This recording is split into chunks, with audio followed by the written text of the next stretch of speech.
విచారణ చేసి ఇటువంటి మోడల్ కోడ్ ఆఫ్ కాండక్ట్ ఉండగా ఇటువంటి తప్పుడు ప్రకటనలు చేసినటువంటి చంద్రబాబు నాయుడు గారి మీద క్రిమినల్ చర్యలు తీసుకోవాల్సిందిగా అని చెప్పని వారిని రిక్వెస్ట్ చేశాం. వారు కూడా తప్పకుండా దీని మీద ఎంక్వైరీకి ఆదేశిస్తాను, విచారణ చేసి దాని కింద వస్తే కనుక తగు చర్యలు తీసుకుంటామని చెప్పని కూడా ఎలక్షన్ కమిషనర్ గారు చెప్పారు, స్టేట్ ఎలక్షన్ కమిషనర్ గారు.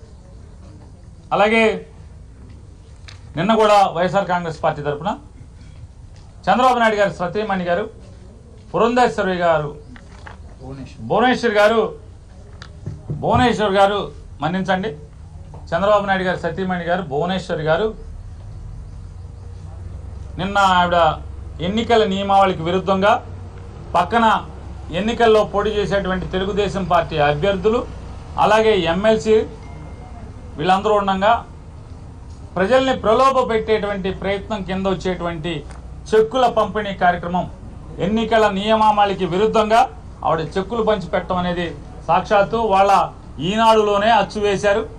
అమ్మగారు చెక్కులు పంచి పెడుతున్నారని చెప్పని ఇది ఎన్నికల నియమావళికి విరుద్ధం కాబట్టి ఖచ్చితంగా దాని మీద చర్యలు తీసుకోమని నిన్న ఇవ్వడం జరిగింది. ఈరోజు కూడా అయ్యా సిఓ గారు నిన్న ఇచ్చాం, దాని మీద ఏం చర్యలు తీసుకున్నారని కూడా వారిని అడిగాం. నేను జిల్లా కలెక్టర్లకి ఆ సంబంధిత జిల్లా కలెక్టర్కి రాస్తున్నాను, రాసి ఖచ్చితంగా ఎన్నికల నియమావళికి విరుద్ధంగా దాంట్లో చెక్ ఇవ్వటం అనేది పొరపాటు, చెక్ ఇవ్వటం అనేది కరెక్ట్ అయితే కనుక చర్యలు తీసుకోమని చెప్పని కూడా కలెక్టర్లకి ఆదేశాలు జారీ చేస్తాను, సంబంధిత కలెక్టర్ అని కూడా వారు చెప్పడం జరిగింది. ఇది మరొకసారి. అలాగే ఈనాడు పేపర్లో ఇవాళ దుర్మార్గంగా కిరాతకంగా వైజాగ్ డ్రగ్స్ గురించి ఒక బ్యానర్ ఐటమ్ పెద్ద హెడ్లైన్స్తో రాయటం జరిగింది.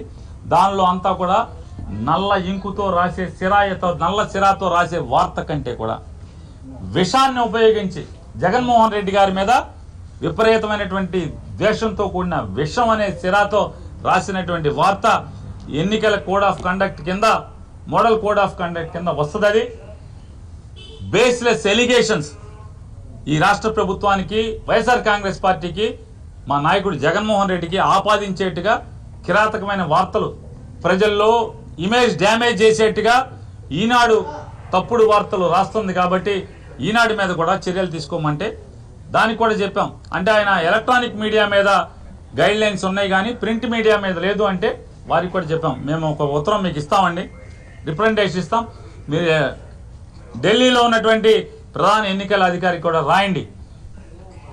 వారి ఊహలో లేకపోతే ఎలక్షన్ కమిషన్ యొక్క ఉద్దేశంలో టీవీల్లో మాత్రమే తప్పుడు వార్తలు వస్తాయి, పేపర్ వాళ్ళు చాలా బుద్ధిమంతులు అనుకుంటున్నారేమో.